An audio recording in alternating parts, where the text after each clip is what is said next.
Hi everyone. Today I will discuss about segregation and the policies that can reduce oppression and inequalities. Let's firstly come to the motivation. Here comes 2 points. Why segregation is so harmful and what are the current efforts to reduce inequalities? From my perspective, segregation becomes so harmful because it will cause a great gap between different groups and lead to conflicts and even wars.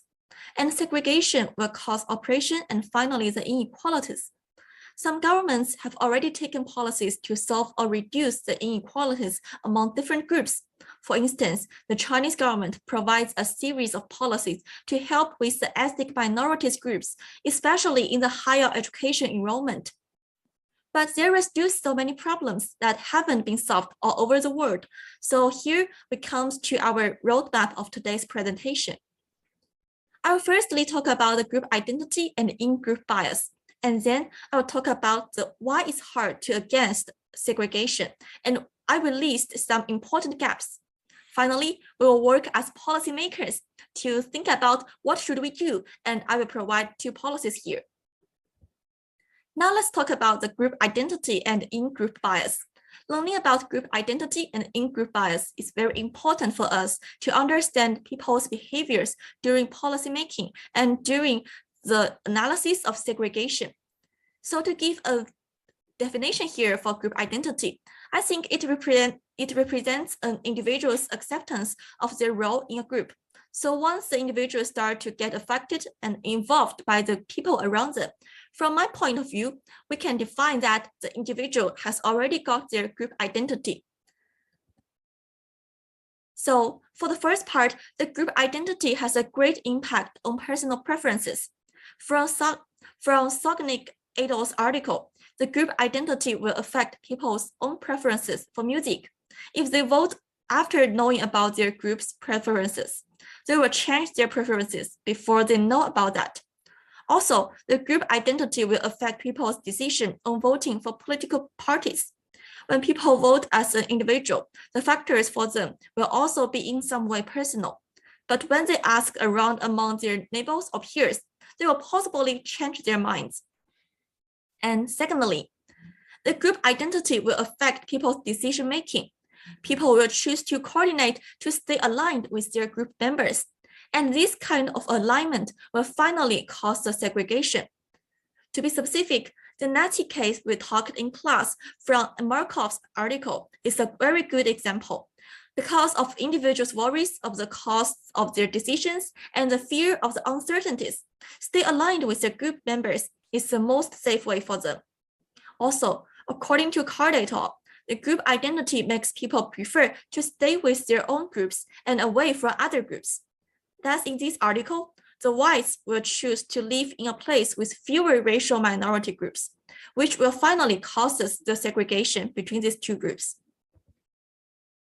What's more, the in-group bias is also a very important factor for creating segregation.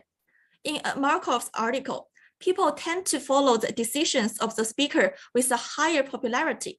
From my perspective, the situation exists just because of in-group bias, as there must be a hierarchy that makes a speaker stand out.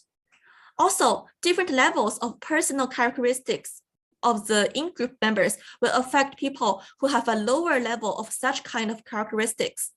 This will lead to the depersonalization for the group members, and then this kind of in-group bias will then strengthen people's group identity, because people will make themselves more similar with other members. So based on all these things, it makes me think about why it is hard to against segregation. From Anderson et al.'s article, there is a very interesting quote. Individuals high in trait dominance attain influence because they behave in ways that make them appear competent even when they actually lack competence. Based on this quote, we can easily get to a question that, do those competent speakers in a group really competent? Also, here is a very interesting case study about segregation in class. From Rolfe and Skinner's article, they found that actually in classroom, people will also have a segregation when selecting their seats. We can see from these 2 very interesting graphs that in the beginning of the course, students will choose to enter the classroom earlier to pick the seats they want at line 2 to 6. And we can see that the segregation is very clear here. And for the end pattern, some blanks still exist between each other, but if people have to stay with others, they will choose to sit at their preferred seat. Therefore, to conclude, the segregation is positive even in situations in which the individual costs of a location decision are minimal. So here comes to my analysis of why it's hard to against segregation step by step. In the beginning, people tend to coordinate their decisions with the group members. Then the empowered group speaker will affect people's decision, although they're not competent enough. And then the individuals are afraid of the uncertainties and threats, so they choose to follow the majority or the speaker's instructions. But the group needs to consider for the group's entire benefits, and mostly the decision is affected by the first movers or the speaker's choice. So the group will have aligned decisions finally that protect themselves from another group, which will make the segregation exist. So actually, the logic of making the segregation exist is very tight, not only for the individuals, but also for the groups. People will finally make the decisions of staying away from another group. So finally, we come to the policy making part. My policy 1 is the advocacy about different groups should get improved not only to gain support, but also to dissolve the information gap. And for this policy, I think we can reduce individuals' worries and cut the logic line from the individual side.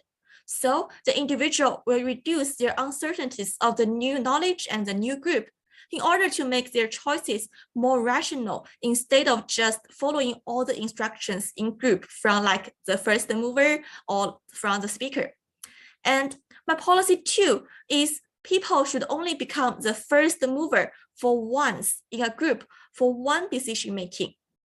And for this policy, I think we can reduce the influence of the important guys in group and can make different people to express their thoughts to guarantee that there will always be a guy who are competent enough to make a decision for the whole group's benefits.